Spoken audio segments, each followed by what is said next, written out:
สบายดีFC ทุกท่านก็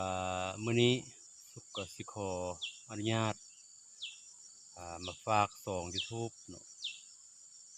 ช่องที่ว่าฮักสร้างคืนนี้เนาะก็ถือว่าบ่มีคนติดตามจักคนเทื่อเนาะขอให้ทาง FC อ่าบ่ว่าเผาใดก็อย่าเนาะ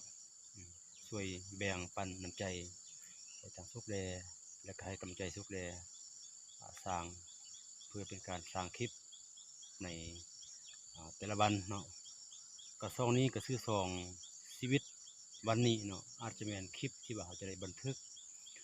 เกี่ยวกับการเคลื่อนไหวเวียกหรือว่าการจัดตั้งปฏิบัติเวียกต่างๆในแต่ละวันเนาะก็สิขอฝากเนื้อฝากตัวเนาะ FC ทุกท่านเนาะขอ